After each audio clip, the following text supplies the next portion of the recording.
नमस्कार, SN today की खास प्रस्तुति हलचल कार्यक्रम में आपका स्वागत है। करते हैं शुरुआत आज के कार्यक्रम की। तारानगर थाने में 50 लाख की फिरौती मांगने तथा रुपये न देने पर जान से मारने की धमकी देने का मामला दर्ज हुआ है। सीओ ओम प्रकाश गुदारा ने बताया कि तारानगर के चौधरी मेडिकल की मालिक रामधन चौधरी ने थाने में मामला दर्ज करवाया कि मंगलवार देर रात को अज्ञात लोगों ने व्हाट्सएप कॉल के जरिए उसे 50 लाख रुपये मांगे तथा न देने पर जान से मारने की धमकी भी दी। उक्त मामले में संज्ञान लेकर डीएसपी ओम प्रकाश गुदारा ने एसपी दिगंत आनंद के निर्देशन में टीम गठित कर जगह जगह दबिश दी है। हालांकि अभी तक आरोपियों का कोई सुराग नहीं लग पाया है। सीओ गुदारा ने बताया कि उक्त मामले में जल्द ही सफलता हासिल की जाएगी। रात को एक घटना के संबंध में मुकदमा दर्ज हुआ। चौधरी मेडिकल स्टोर तारानगर के मालिक को कुछ अज्ञात लोगों ने व्हाट्सएप पर धमकी दी, 50 लाख की फिरौती मांगी और नहीं तो जान से मारने के लिए धमकाया। इस बात को लेकर के उन्होंने तुरंत हमारे एसएचओ से और मेरे से संपर्क किया, जिस पर तुरंत मुकदमा दर्ज करके और शीघ्र कार्रवाई के लिए हम तैयार हो गए। रात को हमारी साइबर टीम एक्टिव होगी। सुबह जो है एफएसएल टीम, एमओबी और डीएसटी और हमारे एसएचओ साहब तारानगर और राजगढ़ और भालेरी, वो मैं स्वयं टीम में लगे। एसपी साहब के निर्देशन में सारी कार्रवाई अंजाम दी गई और आज दिन भर के प्रयास से हमें आज रात तक हम कुछ सफलता के नजदीक पहुंचे हैं और हमारी साइबर टीम और एसएचओ टीम एसपी साहब के निर्देशन में अच्छा काम कर रही है। रतनगढ़ के राजकीय अस्पताल की मोर्चरी में बुधवार को अस्पताल में ही ठेकेदार के अधीन काम करने वाले सफाई कर्मचारी की बॉडी फांसी के फंदे पर लटकी मिली। जानकारी के अनुसार कोपड़ निवासी रवि वाल्मीकि पिछले कई सालों से राजकीय अस्पताल में ठेकेदार के अंतर्गत सफाई का काम कर रहा था तथा रतनगढ़ में ही पत्नी और बच्चों सहित रहता था। रवि पिछले 4 दिनों से लापता था। बुधवार को रवि का शव मोर्चरी में फांसी के फंदे पर झूलता हुआ मिला। सूचना पर डीएसपी हिमांशु शर्मा, पीएमओ राजेंद्र गौड़ आदि मौके पर पहुंचे। मृतक रवि के गाँव कोपर परिजनों को सूचना दी गई है। पुलिस मामले की जांच में जुटी हुई है।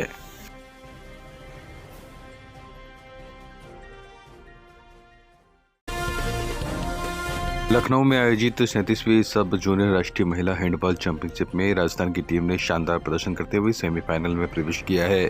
राजस्थान हैंडबॉल संघ के उपाध्यक्ष शशि कुमार गौड़ ने उत्कृष्ट प्रदर्शन के लिए टीम को बधाई दी है। टीम राजस्थान में स्टेट लेवल खेलो इंडिया केंद्र लोहा की खिलाड़ी माया, उर्मिला भगवती और भावरी कड़वासरा चूरू जिले की ओर से राष्ट्रीय स्तर पर प्रतिनिधित्व कर रही है। महात्मा गांधी राजकीय विद्यालय लोहा के मैदान पर संचालित साई सेंटर कोच सुमन पूनिया ने बताया कि राजस्थान की लड़कियों ने क्वार्टर फाइनल मैच में गुजरात को 12 के मुकाबले 16 गोल से हराकर अंतिम 4 में जगह बनाई। इससे पूर्व लीग मैचेज में राजस्थान ने कर्नाटक को 8 के मुकाबले 17 से और पंजाब को 14 के मुकाबले 19 गोल से परास्त किया तथा दिल्ली को कांटे की टक्कर देने के बाद 22-16 से हार का सामना करना पड़ा और अब सेमीफाइनल में राजस्थान का मुकाबला हिमाचल प्रदेश से होगा। नर्सिंग संविदा कैडर में शामिल करने की मांग को लेकर कोविड स्वास्थ्य सहायकों ने महिला आयोग के अध्यक्ष को दिया ज्ञापन। कोविड स्वास्थ्य सहायकों के एक प्रतिनिधि मंडल ने महिला आयोग की अध्यक्ष रेहाना रियाज चिश्ती को ज्ञापन देकर संविदा कैडर में शामिल करवाने की मांग की। राजस्थान स्वास्थ्य सहायक एसोसिएशन के प्रदेश सचिव रणवीर चोपड़ा ने बताया कि प्रदेश में लगभग 28,000 कोविड स्वास्थ्य सहायकों को नर्सिंग सुविधा कैडर में शामिल किए जाने की उनकी मांग है और कोविड स्वास्थ्य सहायकों को सम्मानजनक मानदेय दिलाने की भी ज्ञापन में मांग की गई है। इस मौके पर जिला संयोजक नरेश सैनी ने बताया कि यदि सरकार कोविड स्वास्थ्य सहायकों को नर्सिंग संविदा कैडर में शामिल करने एवं अन्य मुख्य मांगों को लेकर उचित निर्णय नहीं लेती है तो जयपुर में अनिश्चितकालीन धरना करेंगे। उन्होंने बताया कि आयोग अध्यक्ष महोदय ने उनको आश्वस्त किया है कि उनकी मांगों को सकारात्मक विचार के लिए मुख्यमंत्री तक भेजा जाएगा। इस मौके पर विकास रणवा, गोविंद साहू, सामन जोशी, अक्षय, अनिल, प्रवीण, सुभाई सिंह, दीपेंद्र सहित अन्य कोविड स्वास्थ्य सहायक मौजूद रहे। चूरू जिला मुख्यालय पर महाशिवरात्रि का पर्व हर्षोल्लास एवं धार्मिक मान्यताओं के साथ मनाया गया। इस अवसर पर शहर के वार्ड नंबर 36 में नितेश शर्मा के आवास पर महाशिवरात्रि का पर्व मनाते हुए बांके बिहारी के साथ फूलों की होली खेली गई। अंचल शर्मा ने बताया कि इस दौरान लीलाधर के द्वारा भजनों की शानदार प्रस्तुति दी गई। इस दौरान सरस्वती देवी, कुशला देवी, सुमन, कविता, पाया, संतोष, शीतल, भारती, आरती सहित अन्य महिलाओं ने अपनी भागीदारी दर्ज करवाई और बांके बिहारी जी के साथ फूलों की होली खेलकर महाशिवरात्रि पर्व का हर्षोल्लास से आनंद उठाया।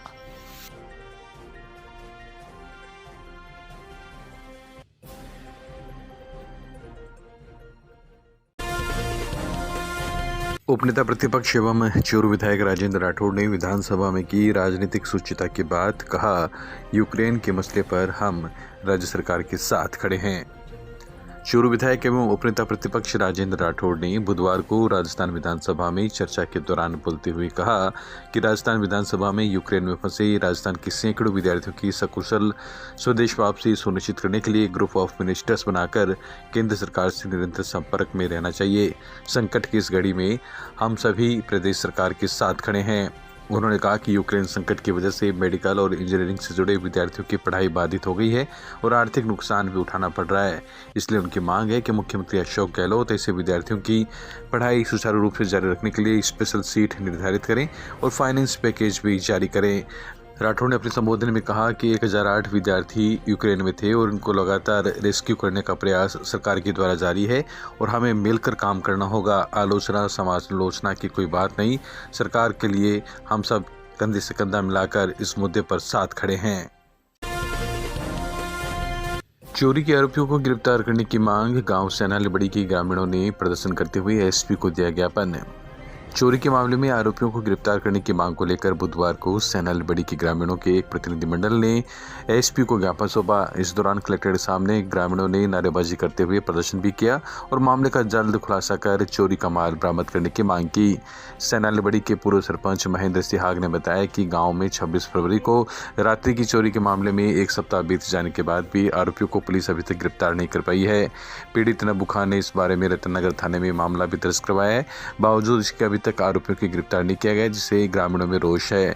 इस मौके पर पूर्व सभापति गोविंद मेंसरिया ने कहा कि पीड़ित परिवार को सहायता राशि जारी की जाए और आरोपियों की धरपकड़ के लिए पुलिस की टीमों का गठन किया जाए। इस दौरान गांव के विकास पेड़िया, युधिष्ठिर राठौड़, इंद्र शर्मा, सरपंच कैलाश, रामनिवास सिहाग, नवाब खां, भंवरलाल सारस्वत, रामेश्वर नायक, मेवाराम गुड़ेसर, चेतन सिहाग, सोहन सिहाग सहित अनेक ग्रामीण मौजूद थे। हाँ बताओ। दिनांक 26/2/2022 को रात की 1:30-2 बजे सेनालीबड़ी में मोतीराम सारण और नब्बू खां श्याम खान के घर में चोरी हो गई और भयंकर चोरी हुई है। कुछ भी नहीं छोड़ा, सारा सामान है वो बहन बेटियों का, बहू का, बिंदनी का, जितना भी जेना टूम और नकदी थे वो सब ले गए। और आज दिन 5 हो गए। प्रशासन है वो कार्रवाई तो कर रहा है, बोल रहा हूँ, लेकिन सक्रिय रूप से कार्रवाई नहीं कर रहा है। इसको रिजल्ट नहीं आ रहा है। इसीलिए हम गाँव वाले सब कम से कम 200-300 आदमी आए हैं और कलेक्टर साहब और एसडीएम साहब और एसपी साहब को निवेदन करने के लिए आए हैं कि आप हमारी हेल्प करो और हमारे मुलजिमों को जल्दी से जल्दी पकड़वाओ। आपका नाम क्या है? भंवरलाल शर्मा। राजस्थान राज्य महिला आयोग के अध्यक्ष रेहाना रियाज बुधवार को अपने गृह क्षेत्र चूरू के दौरे पर रही। इस मौके पर सर्किट हाउस में पत्रकारों से बातचीत करते हुए उन्होंने कहा कि पिछले 3 साल में महिला उत्पीड़न से जुड़े प्रकरणों का विवरण लिया जा रहा है। प्रत्येक प्रकरण को बहुत ही संवेदनशीलता के साथ देखा जाएगा। जिसके बाद उन्होंने सर्किट हाउस में लोगों से मुलाकात कर अभाव अभियोग भी सुने और समस्याओं के समाधान का भरोसा दिलाया। इस मौके पर आमजन ने महिला उत्पीड़न के प्रकरणों से जुड़ी परिवेदनाएं भी उनको दी। साथ ही विभिन्न विभागों से संबंधित समस्याओं और जरूरतों को लेकर भी महिला आयोग के अध्यक्ष से अनुरोध किया गया। महिला आयोग के अध्यक्ष रेहाना रियाज ने तसल्लीपूर्वक लोगों की समस्याएं सुनी और उनके निस्तारण का आश्वासन दिया। इसके बाद आयोग अध्यक्ष ने महिला थाने का औचक निरीक्षण किया और थाने की विभिन्न व्यवस्थाएं देखी। महिला थाने में उन्होंने वहां मौजूद परिवादियों से बातचीत की और एफआईआर के बारे में जानकारी ली। सभी परिवादियों ने बताया कि उनकी एफआईआर दर्ज हो गई है और उन्हें थाने से किसी प्रकार की दिक्कत नहीं है। वही थाने के स्टाफ का रवैया भी सहयोगीपूर्ण है। महिला आयोग के अध्यक्ष ने थाने के रजिस्टर देखे और थाना प्रभारी सब इंस्पेक्टर सुमंद शेखावत से अनुसंधान प्रक्रिया के बारे में जानकारी ली। जो भी आए वो कांग्रेस के लोग थे, जो भी आए वो चूरू के लोग थे और कांग्रेस या जो कोई भी व्यक्ति आए वो मेरे लिए बहुत सम्माननीय है। लोग क्या सोचते क्या करते मैं उस पर क्या बोलूं। मेरे लिए सभी सम्मानित थे। जो आए उनका मेरे प्रति या पार्टी के प्रति या किसी के प्रति भी जो स्नेह था, इस वजह से लोग आए थे। और नहीं आए तो उनका कोई अपना निजी कारण रहा होगा नहीं आ पाने का। कोई उसमें नाराज़ होने की बात नहीं है, कोई नाराज़गी वाली बात मुझे लगा नहीं, क्योंकि कांग्रेस पार्टी के मैं पदाधिकारी नहीं हूँ। कांग्रेस पार्टी में थी जो भी लोग टिकट लेके आए हैं या चुनाव लड़े हैं उन सभी की साथ दी हूँ और कांग्रेस पार्टी के लिए ही काम करती थी। अब पद ही छोड़ दिया तो कांग्रेस पार्टी या बीजेपी के लिए मेरा टिप्पणी करना उचित नहीं है। वरिष्ठ नागरिक कल्याण बोर्ड का सदस्य बनाए जाने पर पूर्व सभापति गोविंद मेंसरिया का मंडेलिया हाउस में हुआ सम्मान। चूरू के पूर्व विधायक हाजी मकबूल मंडेलिया ने कहा कि कांग्रेस कार्यकर्ताओं का सम्मान करने वाली पार्टी है और लोकतांत्रिक व्यवस्था में कार्यकर्ताओं का सम्मान होना भी चाहिए। मंडेलिया जिला मुख्यालय स्थित मंडेलिया हाउस में वरिष्ठ नागरिक कल्याण बोर्ड के नवनियुक्त सदस्य गोविंद मेंसरिया के सम्मान समारोह को संबोधित कर रहे थे। इस दौरान उन्होंने मेंसरिया के व्यक्तित्व एवं कृतित्व की तारीफ करते हुए कहा कि पूर्व सभापति मेंसरिया कांग्रेस के समर्पित सिपाही हैं और उन्होंने सदैव कांग्रेस पार्टी के हित की बात कही है। मंडेलिया ने राज्य सरकार के बजट की भी सराहना की। इस दौरान कार्यकर्ताओं ने एवं मंडेलिया ने मेंसरिया का साफा पहनाकर और माल्यार्पण कर स्वागत किया। कार्यक्रम में कांग्रेस सेवा दल के शहर ब्लॉक अध्यक्ष मूलचंद जांगीड़, इस अवसर पर कांग्रेस सेवा दल के शहर ब्लॉक अध्यक्ष मूलचंद जांगीड़, देहात अध्यक्ष शंकरलाल प्रजापत, विकास महावर सहित अन्य लोगों ने पूर्व सभापति का अभिनंदन किया। कार्यक्रम में नगर परिषद के सभापति पायल सैनी, सुखराम गिंटाला, निवर्तमान ब्लॉक अध्यक्ष अबरार खान, धर्मेंद्र बुडानिया, दुराम न्योल, सुनील मेघवाल, नारायण बालान सहित अनेक लोग मौजूद थे। राजस्थान राज्य विधिक सेवा प्राधिकरण जयपुर एवं अध्यक्ष जिला विधिक सेवा प्राधिकरण चूरू बलजीत सिंह और सचिव प्रमोद बंसल के निर्देशानुसार तालुका विधिक सेवा समिति रतनगढ़ के तत्वावधान में 12 मार्च को राष्ट्रीय लोक अदालत का आयोजन रतनगढ़ पर किया जाना है। इस संबंध में बुधवार को तालुका विधिक सेवा समिति के अध्यक्ष जयपाल जानी के निर्देशन में श्री यूनियन क्लब राजकीय बालिका उच्च माध्यमिक विद्यालय राजलदेसर में जागरूकता रैली का आयोजन किया गया। रैली के माध्यम से आमजन तक विधिक साक्षरता पहुंचाने एवं आगामी लोक अदालत के माध्यम से अपने सभी प्रकार के मामलों को राजीनामा के माध्यम से निस्तारित करवाने का संदेश दिया गया। इस अवसर पर समाजसेवी संतोष इंदौरिया ने बताया कि आपसी सहमति से मामले लोक अदालत के माध्यम से सुलझाकर समय और धन की बचाव किया जा सकता है। कार्यक्रम में अतिरिक्त मुख्य ब्लॉक शिक्षा अधिकारी विक्रम सिंह चौहान ने भी अपना विचार व्यक्त किया। इस मौके पर धर्मपाल बुगाले ने शाब्दिक स्वागत किया। कार्यवाहक प्रधानाचार्य इंद्र सिंह खगड़िया, व्याख्याता रश्मि महर्षि सहित अनेक लोग इस मौके पर मौजूद रहे। रतनगढ़ में श्री तालवाले बालाजी मंदिर परिसर में श्री श्याम मोर छड़ी परिवार द्वारा 7 दिवसीय फागोत्सव का आगाज मंगलवार रात को किया गया। राहुल यादव दंपति ने दीप प्रज्वलित कर कार्यक्रम की शुरुआत की। गायक कलाकार एसपी वर्मा, संजय मुरारका ने शानदार भजनों की प्रस्तुति दी। इस दौरान धमालों की प्रस्तुतियों से श्रोता मंत्रमुग्ध हो गए। इस दौरान फूलों की होली भी खेली गई। कार्यक्रम में नितिन पुजारी, रवि पुजारी, धनराज अग्रवाल समाज के पूर्व अध्यक्ष सुरेश मुरारका, रघुनंदन धीरेन्द्र, अंजनी जोशी, अनिल बंशीवाल, पवन बुढ़ाटरा, संदीप कंदोई सहित काफी संख्या में श्रद्धालु मौजूद रहे।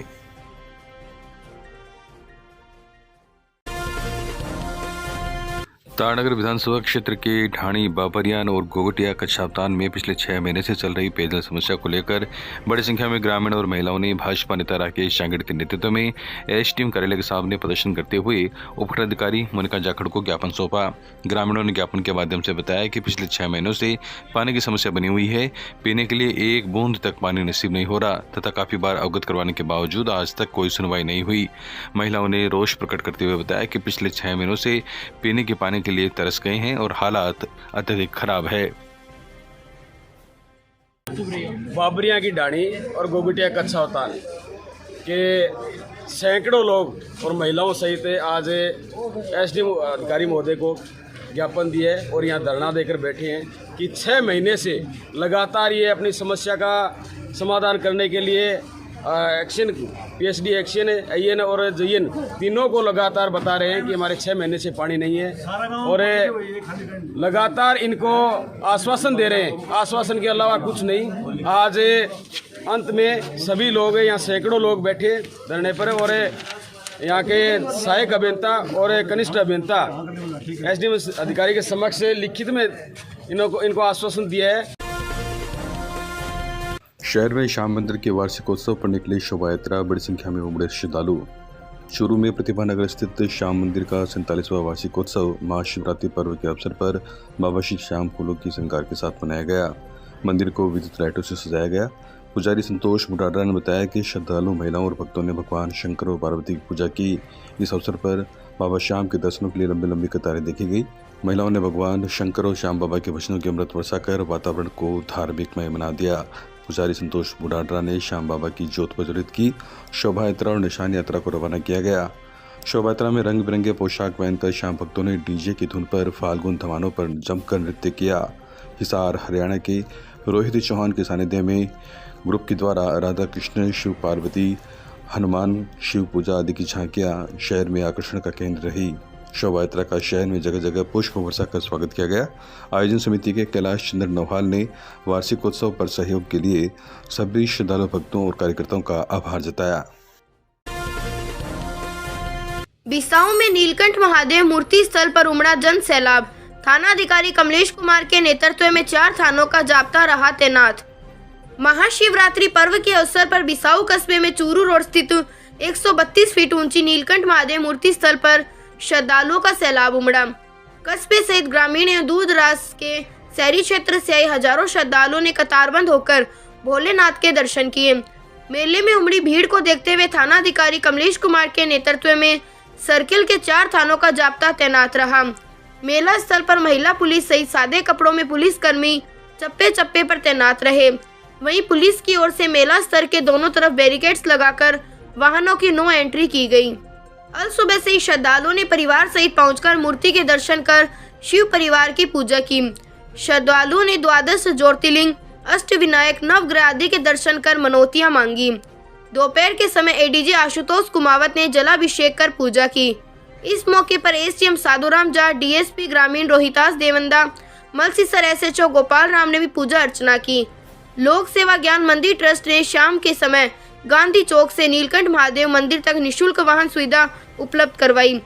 ट्रस्ट प्रभारी सूर्यकांत सैनी के नेतृत्व में कार्यकर्ताओं ने सेवाएं दी। कोरोना काल के चलते पिछले साल मेले का आयोजन नहीं हो पाया। इस बार सरकार की ओर से गाइडलाइन में छूट देने के बाद मंदिर निर्माता अरुण जटिया परिवार की ओर से श्रद्धालुओं की मौज मस्ती के लिए नियमित झूलों के अलावा ऊंट, घोड़ी व बग्गी की सवारी आदि संचालकों को बुलाकर व्यवस्था की। श्रद्धालुओं ने परिवार सहित कैमल सफारी आदि कर मेले का आनंद उठाया। वहीं चाट, पकौड़ी, आइसक्रीम आदि का भी लुत्फ उठाया। आज का इतना विशाल मेला बहुत शांतिपूर्ण तरीके से संपन्न होने जा रहा है, क्या कहना चाहेंगे? बहुत बढ़िया जी, लोगों के लिए ऑर्गेनाइज किया हुआ है। लोग आते हैं, भगवान के दर्शन लेते हैं, मज़े करते हैं, चले जाते हैं जी। हम तो हर साल ही करते हैं। इस बार कोरोना काल के बाद पहली बार इतना बड़ा मेला हाँ जी, बड़ी बार बड़ा। और फिर हमने तो और भी वहाँ लोगों को आकर्षित करने के लिए ऊँटे लगवाए हैं, ऊँट, घोड़ी, बग्गी, एटीवी, तो सब क्या बच्चों को पर्यटन भी हो जाता है साथ में। आगे कोई सब प्लानिंग हुई आपकी? इसी को बस और फेमस करना है जी, कुछ ना कुछ ऐड करते जाएंगे कि पर्यटन के हिसाब से भी आ जावे लोग। खाली आस्था सब में नहीं रहती है, हाँ, तो पर्यटन के रास्ते से आस्था का भावना पैदा करें लोगों में। कस्बे के शिक्षक मोहम्मद यूसुफ का सेवानिवृत्ति पर शानदार अभिनंदन किया गया। सेवानिवृत्त मोहम्मद यूसुफ व्याख्याता का कस्बे के मुख्य बाजार सहित अन्य स्टाफ सदस्यों ने शानदार स्वागत किया और उनको समारोहपूर्वक विदाई भी दी। इस मौके पर कार्यक्रम की अध्यक्षता प्रधानाचार्य सज्जाद हुसैन ने की, जबकि मुख्य अतिथि पूर्व प्रधानाध्यापक इब्राहिम थे। इसके अलावा समारोह का संचालन नरेंद्र सिंह व्याख्याता ने किया और समस्त स्टाफ सदस्यों ने मोहम्मद यूसुफ व्याख्याता की खूब प्रशंसा करते हुए उनके कार्यकाल की सराहना की। कार्यक्रम में लोकेश कुमार, नीतू, अरुणा शर्मा, नरेंद्र सिंह, विष्णुकांत शर्मा सहित अनेक लोग मौजूद थे। इसके अलावा जब मोहम्मद यूसुफ व्याख्याता का जुलूस मुख्य बाजार से गुजरा तो मनोज कुमार दादिश, सांवरमल दादिश, रामगोपाल सोनी, पवन खेमका, मुरारी दादिश सहित अन्य व्यापारियों ने उनका माला पहनाकर और शोर उड़ाकर स्वागत किया।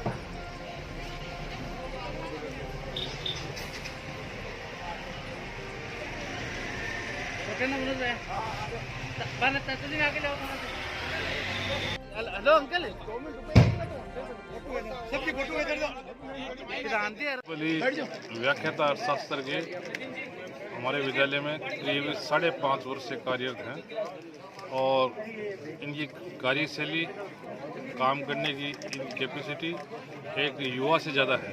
आज के युवा है वो इतना काम नहीं कर पाते और ये इनसे बहुत ज़्यादा काम कर पाते हैं। यहाँ तक भी ऑफिशियल काम है व्याख्याता रहते हुए उस काम में भी अध्यक्ष, काफ़ी मधुर संबंध है बच्चों के साथ।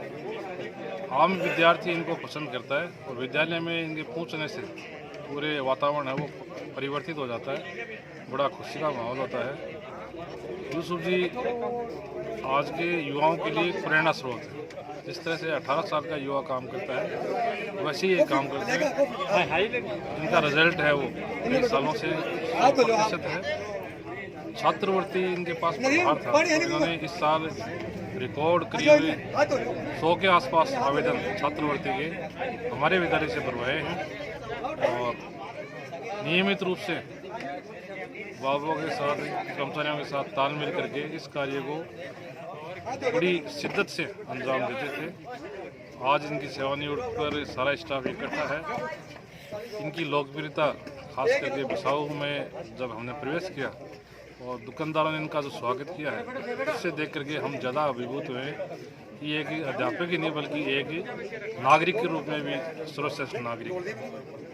और उम्मीद करता हूं कि अपने परिवार के साथ अच्छा तालमेल करेंगे और उनका परिवार हमेशा उन्नति करे, नेक नियत से ये काम करें। आने वाला समय इनके परिवार के लिए मंगलमय हो, शुभमय।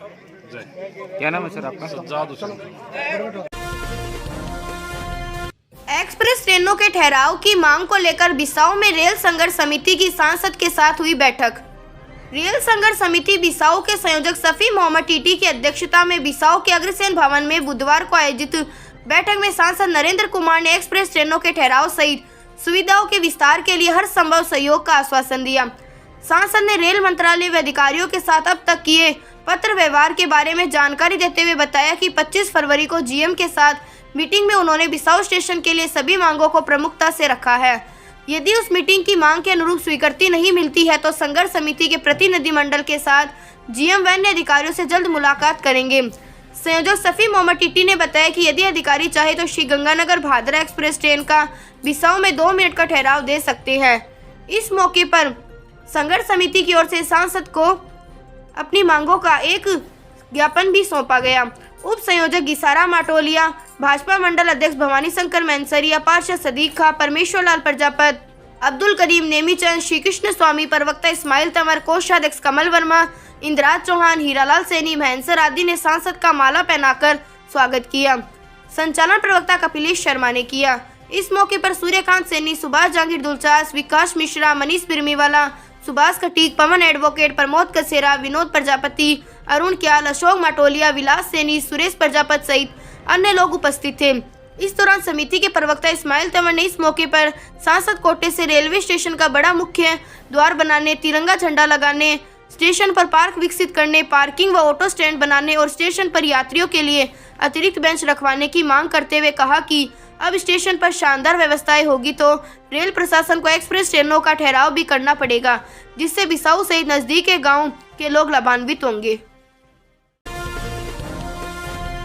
सुजानगढ़ में वार्ड नंबर 40 के सांसी बस्ती के लोगों ने शमशान भूमि की दीवार बनवाने सहित अन्य मांगों को लेकर आयुक्त सोहनलाल को नगर परिषद में ज्ञापन सौंपा, जिस पर आयुक्त सोहनलाल ने ऑटो टिपर की व्यवस्था संबंधित व्यक्ति को फोन करने के निर्देश दिए, जबकि अन्य मांगों पर कहा कि ये भी जल्द पूरी की जाएगी।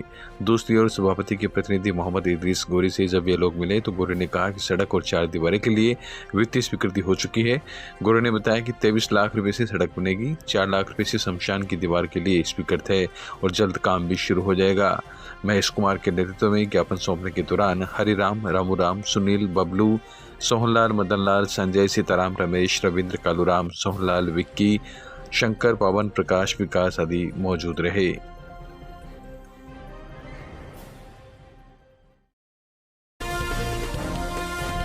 सुजानगढ़ के निकटवर्ती गांव ठरडा के पास सड़क किनारे खड़े 3 लोगों और बाइक पर सवार ठहरे हुए 2 व्यक्तियों की अज्ञात कार ने टक्कर मार दी। इस दुर्घटना में रामचंद्र मेघवाल निवासी ठरडा के मौके पर ही मौत हो गई, जबकि अन्य 4 संतोष मेघवाल, धर्मेंद्र, रामूराम और लालाराम घायल हो गए। सभी लोग बाइक पर सवार सड़क किनारे खड़े 2 लोगों से आपस में बातचीत कर रहे थे। सूचना मिलने पर 108 एम्बुलेंस और चिरंजीवी एम्बुलेंस के जरिए घायलों को बगड़िया अस्पताल लाया गया। टीम हारे का सहारा के श्याम स्वर्णकार, पवन बिजारनिया, नवरतन, मनोज प्रजापत, लोकेश भागीरथ आदि ने घायलों को इमरजेंसी वार्ड तक पहुंचाने में मदद की। वहीं सूचना मिलने पर सदर थाना पुलिस ने मौका मुआयना किया।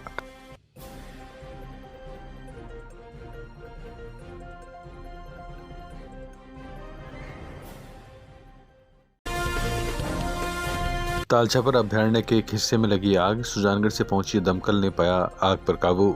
सुजानगढ़ के निकटवर्ती कस्बे छापर में स्थित ताल छापर अरण्य में सुजानगढ़ के निकटवर्ती कस्बे छापर में स्थित ताल छापर हरिण अभ्यारण्य में एक हिस्से में बुधवार को दिन में आग लग जाने की घटना सामने आई, जिसके बाद सुजानगढ़ नगर परिषद के आयुक्त सोहनलाल को सूचना मिलते ही उन्होंने मौके पर दमकल भेजा। फायर इंचार्ज रामनिवास काला के नेतृत्व में चालक साजिद खान, फायरमैन भीमाराम जाट मौके पर आग बुझाने के लिए गए और आग पर काबू पाया गया। वहीं दमकल कर्मियों ने बताया कि रास्ते में रेल फाटक बंद होने के कारण उन्हें पहुंचने में कुछ देरी हुई। हालांकि आग लगने के कारणों का अभी खुलासा नहीं हो पाया है। आपको बता दें, ताल छापर अभ्यारण्य देश विदेश में ख्यातनाम है। आरएलपी सुप्रीमो और सांसद हनुमान बेनीवाल के जन्मदिन पर आरएलपी कार्यकर्ताओं ने सुजानगढ़ में सेवा के प्रकल्प आयोजित किए, जिसके तहत मंडल अध्यक्ष सावरमल जाट, पूर्व मंडल अध्यक्ष रतनलाल नायक, महामंत्री मनोहर नायक, कालूराम खटीक, राजेंद्र भंवरिया सहित अनेक लोगों ने मानव सेवा संस्थान पहुंचकर बच्चों को फल व बिस्किट वितरित किए। संस्थान की समन्वयक मानक चंद सर्राफ ने सभी का आभार जताया। आज हमारे राष्ट्रीय लोकतांत्रिक पार्टी के सुप्रीमो श्री हनुमान जी बेनीवाल का जन्मदिन था। इस उपलक्ष्य में हमने मानवीय सेवा संस्थान में बच्चों को फल वितरित करके मनाया है और सुप्रीमो की हमने दीर्घायु और स्वास्थ्य अच्छा रहने की कामना की है और हमारे जो हनुमान जी बेनीवाल है उसकी लंबी उम्र रहे। हमें सभी सुजानगढ़ की विधानसभा कार्यकर्ताओं ने ये कार्यक्रम मनाया।